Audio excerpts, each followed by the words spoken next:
Thank you. So first, I would like to thank the organizers for giving me the opportunity to give this presentation today. So we'll talk about an efficient decoding algorithm for a class of very nice quantum codes. Okay. So this is the outline of the talk. So first, I will tell you a little bit about quantum error correcting codes. Then I will introduce you a family of quantum codes, which is quantum expander codes, which have a lot of nice features and a good quantum decoding algorithm. Then I will be discussing a little bit quantum fault tolerance, and in particular a very nice result of Gottesman a few years ago that shows that you can do quantum fault tolerance with constant overhead if you have the right family of codes. And then in the last part of the talk, I will try to argue that our family of codes, quantum expander codes, they are such a family. So they satisfy the requirements of Gottesman's result. Okay. So first, a little bit of generalities about quantum codes. Okay, so the main goal, the main objective is to somehow protect quantum information, okay, against noise, against noise. So the idea is to encode a number of logical qubits, say k logical qubits, into a larger number, n, of physical qubits, okay, in such a way that these k logical qubits, they are protected against noise. So this is useful for communication, and this is useful for computation. So for communication, if you want to communicate from Alice to Bob, you want to send qubits, there a natural setting is to consider constant rate codes. So this means that the rate of the code, so the ratio between the number of encoded qubits and the number of physical qubits is constant. So this is for communication, and if you think about computation, there it's also useful to have error correction. And in particular, one of the breakthroughs of the 20 years ago was the threshold theorem. So what does it tell you? It tells you that if you want to do a computation, a large computation on a universal quantum computer, and you want to do a computation with m qubits, and say that your circuit contains t gates, but somehow your circuit is noisy. Okay, so your qubits, they are noisy, your gates, they are not perfect. So the threshold theorem tells you that if you're below some threshold, so if the noise is not too large, then there's a way to somehow replace your logical qubit by a physical qubit, which is fault tolerant, which is a little bit bigger, and which will allow you to do your computation. So a little bit bigger is, what is this bigger? So if you take the ratio between the number of qubits in the physical circuit compared to the number of qubits in the logical circuit that you want to implement, this ratio is only m times polylog of mt. So it's not so bad in theory, but in practice it's not so good. So for instance, if you want to try to break RSA with Shor's algorithm, so with reasonable key size, then you need about 4,000 logical qubits. But if you really try to do it so this seems kind of good because now, I mean, Google and IBM, they do 20 qubits. Next year, they will do 50. So maybe in 5 years, they will do 4,000. But in reality, if you have noisy qubits and noisy gates, the real number of qubits that you really need is more like 1 million to 1 billion. Okay, so there's a huge gap between the number of logical qubits that you need and the number of physical qubits that you need. And then 4 years ago, Gottesman came up with a very nice result that shows that you can really improve on this thing. You can really improve this threshold theorem, and using the right family of quantum codes, you can make the overhead, so the ratio between physical and logical qubits, to be constant for fault tolerance. Okay? Instead of this polylog dependence, you have only a constant. And here the caveat is that you need the right family of constant rate LDPC codes. So we'll explain what these are. And when he wrote this paper, he didn't have any family like this. And what I would like to, the message of the talk today is that we have a family of quantum codes that satisfy all these requirements and that give you this result. Okay, so let me say a little bit more about quantum codes. What is it? So I said that you want to encode k logical qubits into n physical qubits. So basically, a quantum code is just a subspace of dimension 2 to the k within this Hilbert space. So how do you define this code? There are many ways to do it. One convenient way to define a quantum code is via the stabilizer construction. So what does it mean? It means that you take a family of n minus k generators. So this will be Pauli operators that act on n qubits, each of them, so G1 up to Gn minus k. And you take them to be commuting, okay? And if you have a set of commuting generators like this, then you can look at the +1 eigenspace, +1 common eigenspace of all these generators. And this will be your code. So basically, you have n minus k constraints like this. You have a space of dimension 2 to the n, and you get k logical qubits. So this will be your quantum code. And one thing which is useful, one bit of terminology, is the syndrome. So the syndrome is basically the list of constraints or generators which are satisfied or not satisfied. Okay, when you're given a world, so an n-qubit state, you can measure all these generators, and you can see which one are satisfied and which one are not satisfied.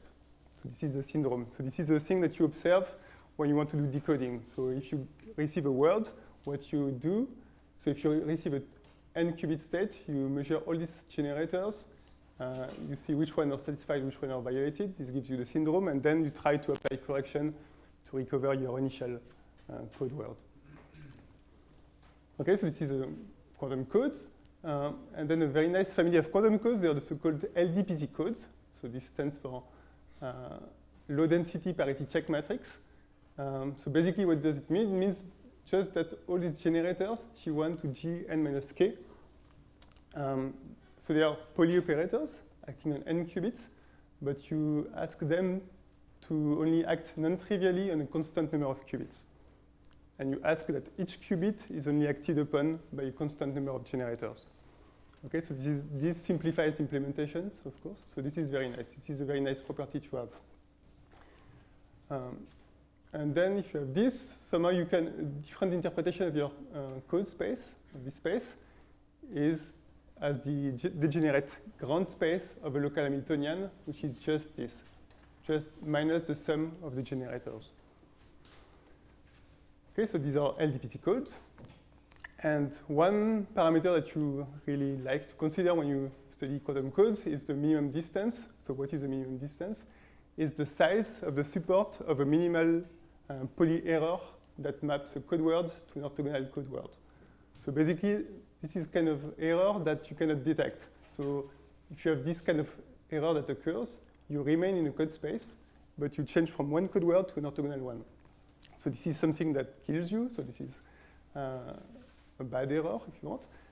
So you really want the minimum distance to be large to avoid this thing. And currently, the record for LDPC code, so in terms of minimum distance, is this thing, is a little bit more than square root of n. So you can do square root of n times log to the 1/4 of n. And the big open question in quantum LDPC codes is whether we can improve this thing, whether we can get n, whether we can get minimum distance, which is linear in the code length. Okay. Okay, so how do we do quantum codes? How do we come up with these families of generators that will give you a quantum code?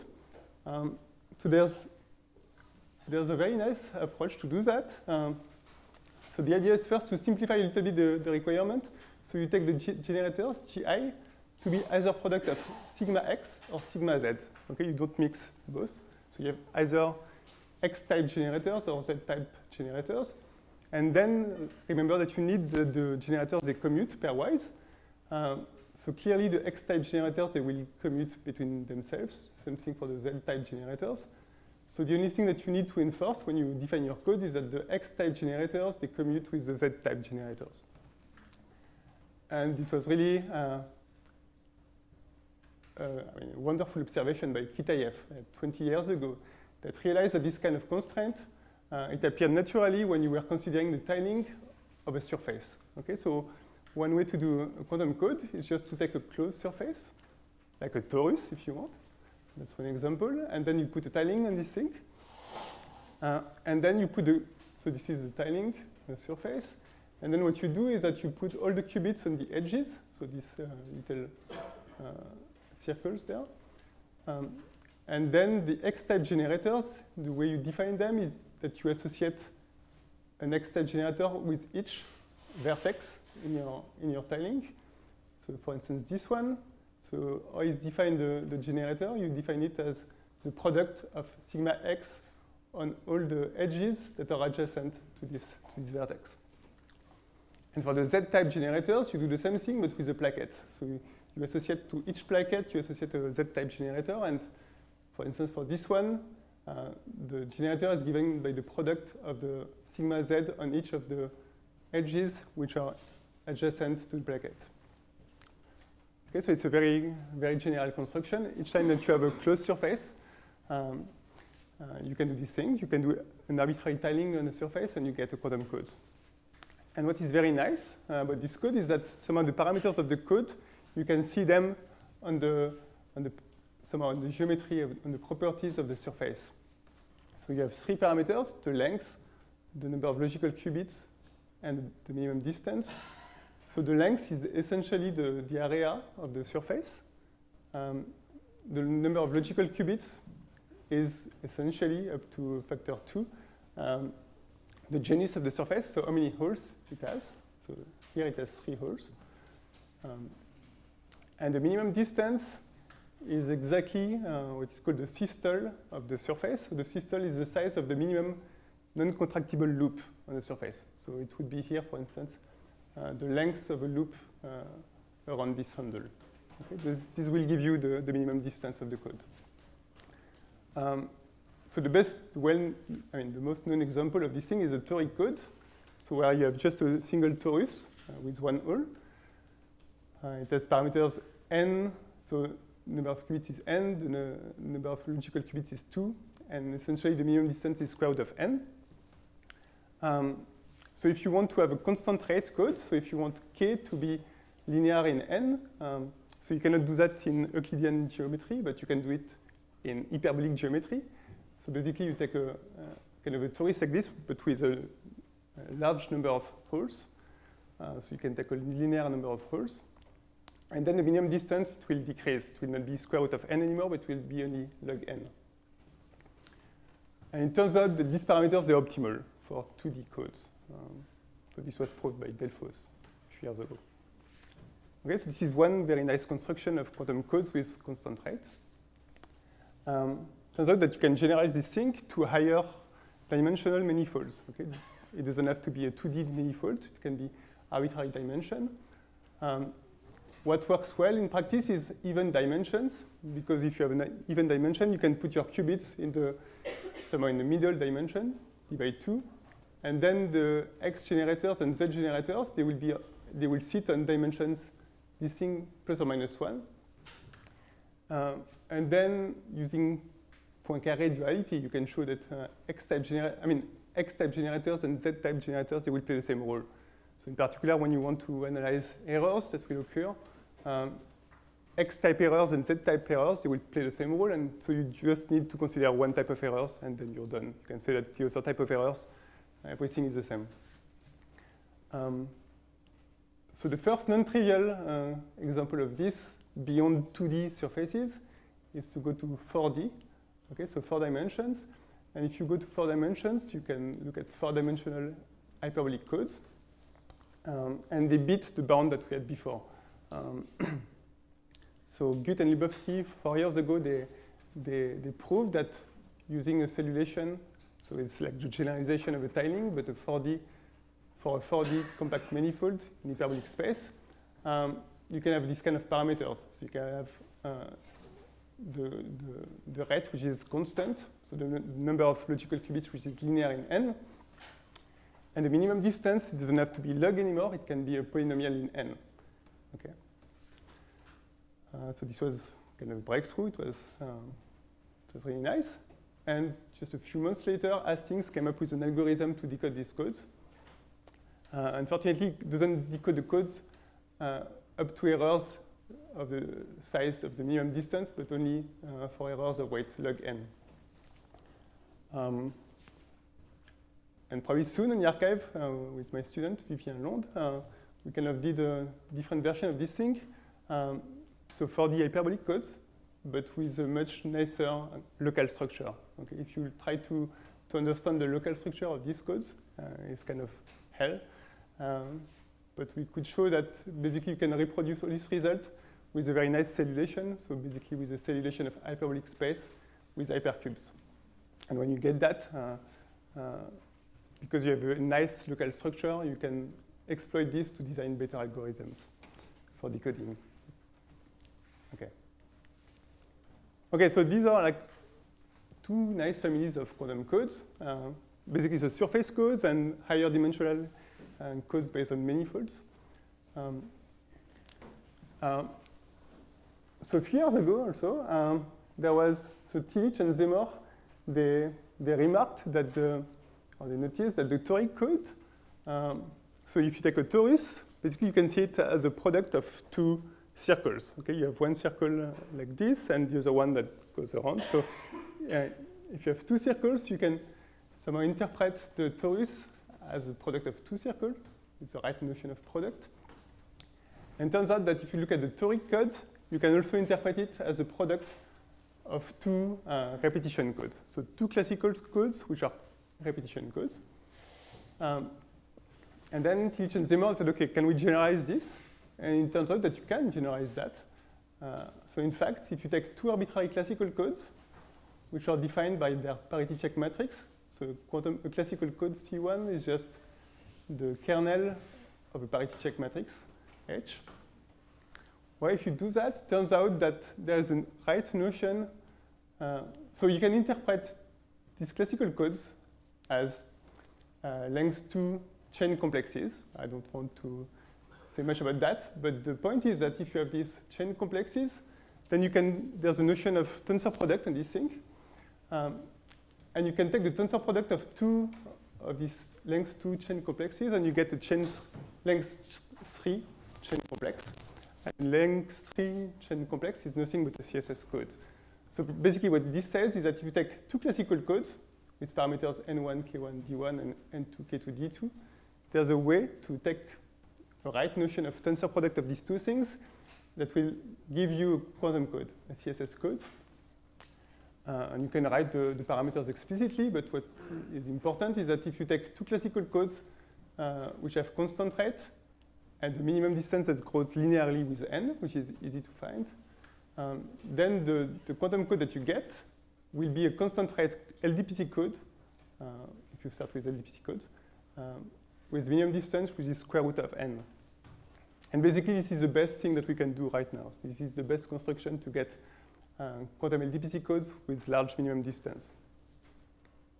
So this was a very nice piece of work. Unfortunately, for these codes, we don't have a generic efficient decoding algorithm. Okay. But what we did 2 years ago is somehow to find a subfamily of these codes for which we can find an efficient decoding algorithm. So these codes are called expander codes.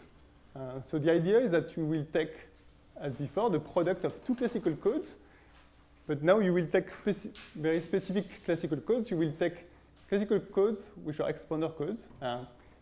What does it mean? It means that their factor graphs are expanding. So what is a factor graph? So if you start with a classical code defined with a parity check matrix H, the factor graph of the code is just the bipartite graph where, so you have two sets of vertices. A will be the bit nodes, and C will be the check nodes. And you say that a bit is adjacent to an edge if and only if the corresponding entry in the parity check matrix is 1. Okay, so every time you have a classical code, you can define this factor graph. And then if you want a graph, a bipartite graph that is expanding, which is delta expanding, what does it mean? It means that basically if you have your graph AB like this, it's expanding if every time you take a subset W of A, and you look at its neighborhood in B, so gamma of W, it has almost maximal size. Okay, so the maximum size that you can hope for is dA times W, if dA is the degree, the left degree of this thing. And you have an expander, a delta expander, if the size of this thing is at least 1 minus delta times the maximum that you can hope for. Okay, so for our construction of quantum codes, we require that the factor graph is expanding both on the left and on the right, and we want delta to be smaller than 1 by 6. So we don't have any algorithms to find these graphs deterministically, but you can find them with high probability if you do randomized techniques. And so what are these codes very nice? It's because they come up with a natural decoding algorithm. So this is inspired by work of Sipser and Spielmann in the 90s. They did the kind of same thing for classical codes. So they proved that if you have a classical expander code, so if your factor graph is expanding, then you have a very nice and simple decoding algorithm that works. And the algorithms is basically the simplest thing that you can do. So basically, you look at all the bits one by one, all the bits of your code, and you try to flip them one by one. And you just look whether the syndrome weight is decreasing or not. If it's decreasing, then you flip the bit. If it's not decreasing, you don't flip the bit. And you do that until you cannot do it anymore. And what they proved is that if your expansion is good enough, then this will correct all errors of linear size up to some maximum weight. And so this was really nice. And so what we did 2 years ago is to kind of generalize this to the quantum case. So if we have these quantum expander codes, we can. So then there's a quantum decoding. There's a decoding algorithm that will correct errors well. So it's inspired by the Sipser-Spielmann algorithm, but it's a bit more complicated.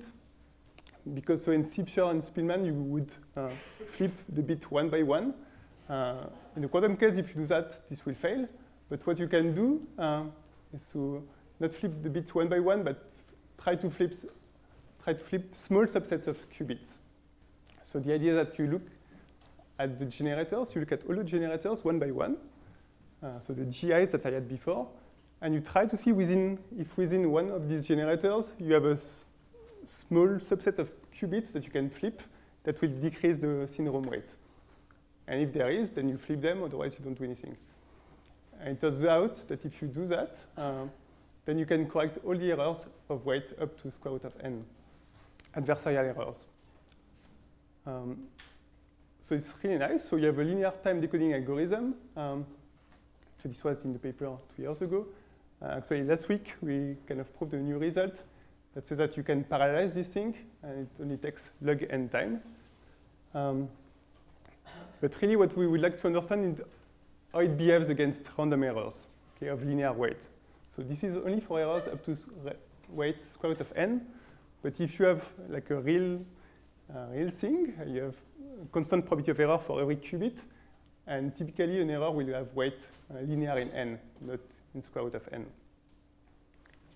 So what we showed in this paper with Omar Fauzi and Antoine Gropelier is that this decoding algorithm will still perform well against random errors of linear weight. OK, so now let me say a little bit about Gottesman's results. So as I mentioned at the beginning, so Gottesman has this breakthrough result that says that you can improve the threshold theorem. If you have the right family of quantum codes, then you can do quantum fault tolerance with only constant overhead. So what are the requirements that you need for these quantum codes? So you need several things. You need these codes to be LDPC. You need them to have constant rate. You want the minimum distance to be polynomial in n, not logarithmic. You want an efficient decoding algorithm that suppresses errors exponentially. So you want that the probability that the error, that the decoding fails is exponentially small. Okay. And it should deal with something which is called local stochastic qubit errors and also measurement errors. So what is this local stochastic model?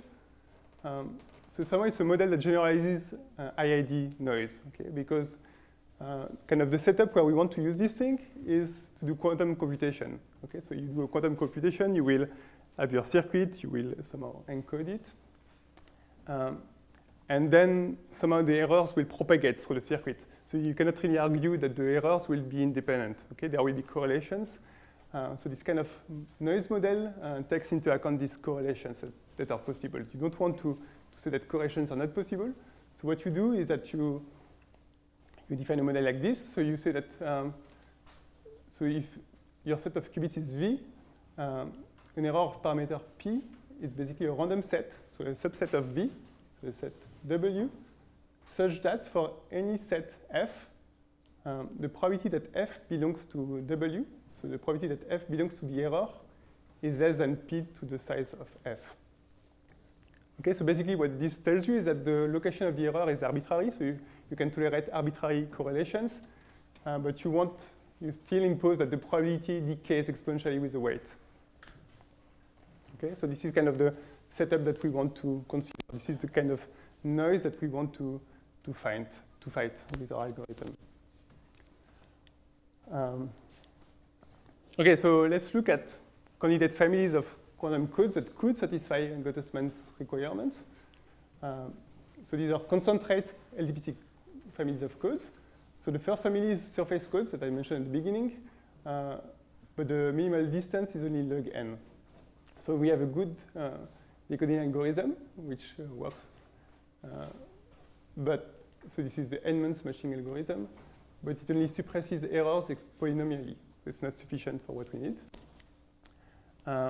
Then there is this 4D hyperbolic code by Guth and Lebowski, which has a minimum distance, which is polynomial in n. But unfortunately, currently, the only algorithm that we have to decode these codes is Hastings' algorithm that only also gives a polynomial decay of error. Then we have these hypergraph product codes by Tillich and Seymour, which have a very good minimum distance, but we don't have an efficient decoding algorithm in general. And then we have these quantum expander codes, which have the same minimum distance, square root of n. And in this work, we show that they have an efficient decoding algorithm that suppresses errors exponentially. Okay, so in the remaining time, I will try to explain this thing. So maybe first our result. So what is our result? So we show that there exists a threshold, some probability P threshold, positive, such that the decoding algorithm that we have corrects random errors. So either IID or with this local stochastic model, with probability 1 minus exponential of minus something that is square root of n, every time that P is below the threshold. Okay, so we have an exponential suppression of the errors below the threshold. So this is nice, but it's only like a theoretical result because our bound on the threshold is very small, and it's like something like 10 to the minus 16. So it means that if you have a code which is of length less than 10 to the 16, then basically the model says that you have at most one error. So yeah, it's better be a case that the algorithm works well in that case. But the point is that it's constant. Okay, so and probably it can be improved a lot. So since yesterday, it's so long ago, we can show also that the algorithm also works with errors on the syndrome.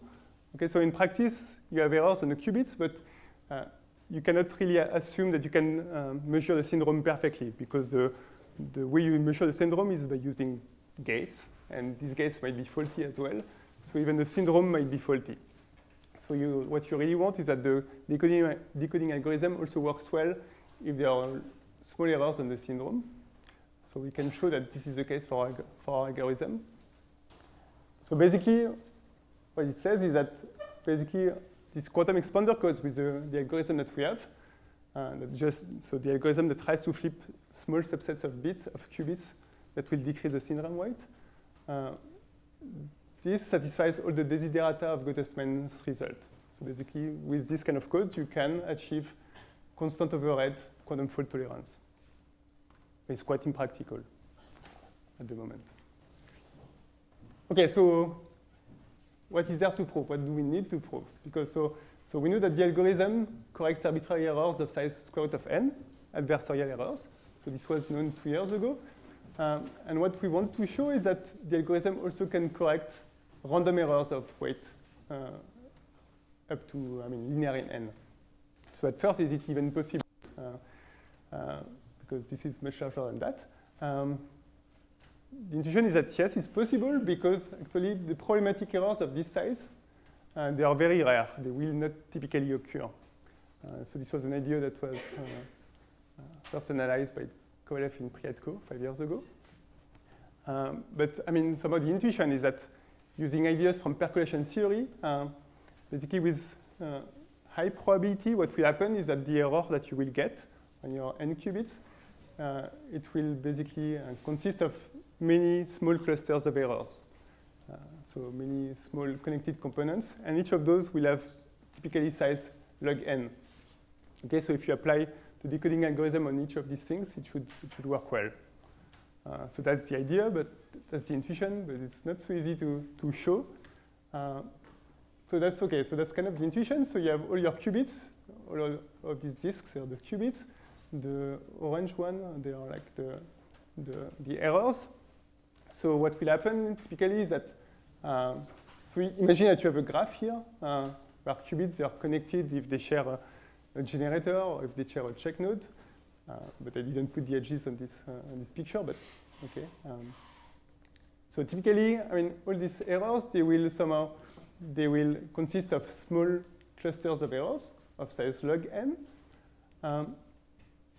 But the problem is that when you do the decoding algorithm, you don't really know what will happen. So the decoding algorithm, it will, for instance, maybe remove these two errors there, but maybe during the steps of the algorithm, it will introduce new errors.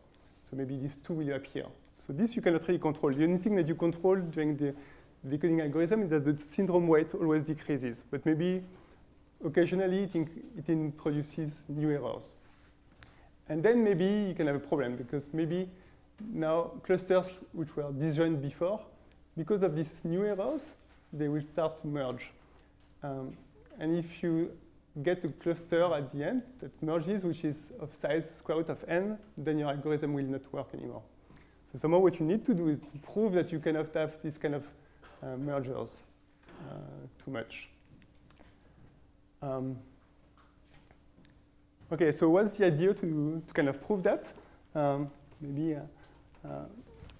So kind of the main thing that we can prove for our algorithm is that basically, so if you start with an error like this, so that's your initial error, W.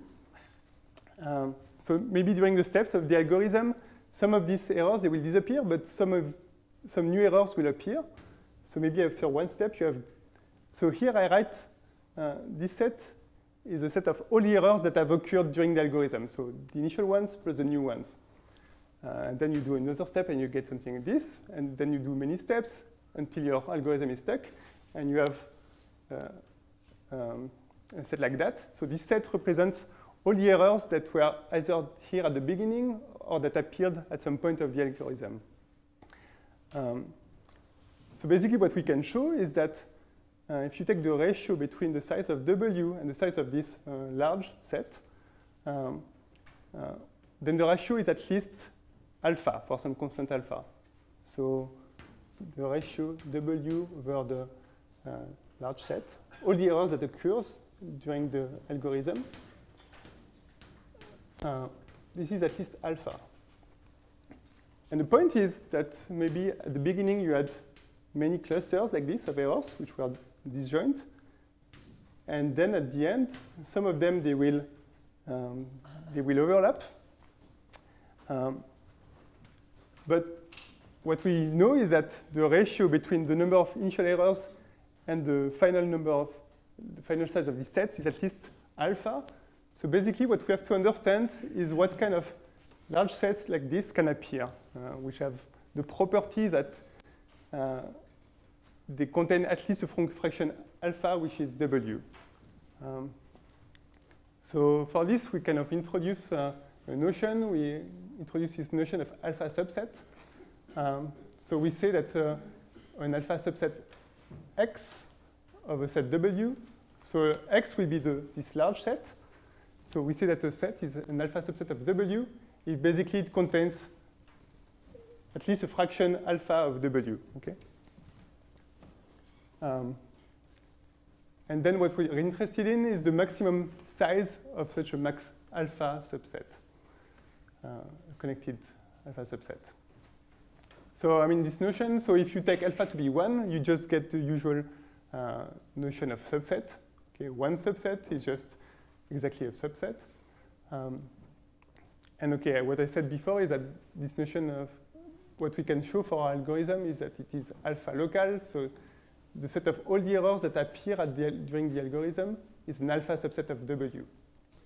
And what is kind of clear is that if you have an alpha subset, if the maximum size of an alpha subset is at most square root of n, then your decoding algorithm will work. Okay, so basically what we need to show is that with high probability, the maximum size of a connected alpha subset of W is at most square root of n. Okay, and this we can show. I will not give you the proof, but so this is basically using ideas of percolation theory. And really the idea is that the number of connected components containing a set W, or being an alpha subset of W, it's kind of the same, is relatively small if you have a constant degree graph. And because you have LDPC codes, everything is constant degree, and so these things are small. So what we can show is that there is a threshold, PTH, such that below this threshold, the probability that we get a large alpha subset of W, so larger than T, will be exponentially small in T. Okay, and in our case, the problematic T is square root of n, so you get something which is constant to the square root of n, basically. Okay, so this was in our paper. So recently, so last week, we also showed that somehow, so it's not written completely yet, but we also showed that basically all these things, they still work well if the syndrome is noisy. And so this is sufficient for the quantum Fulterian scheme of Gottesman. And kind of a like related result is that if the syndrome is noiseless now, then you can parallelize the decoding algorithm, and it only has time complexity, which grows like the log of the error size. So it's really nice. Okay, so let me conclude now. So what I tried to say during this talk is that so we have this family of nice quantum LDPC codes. So these are the quantum expander codes. So they have constant rate, they are LDPC, and they come with a very nice and efficient decoding algorithm that corrects arbitrary errors of size square root of n. So this was already known. But the new result is that it corrects random errors, so either locally stochastic or IID, with an exponential suppression of error. It also tolerates low values of locally stochastic noise on the syndrome. So basically, these codes, they satisfy all of Gottesman's requirements for constant overhead quantum fault tolerance. Okay, so right now it's just like a proof of principle result because for our result to work, we require very high expansion. So in particular, it means that the factor graph must have degree at least 25. So the number of qubits in each generator is at least 25, which is not so good. And the value of the threshold is very small. It's 10 to the minus 16. And it's even worse if you want to tolerate errors on the syndrome.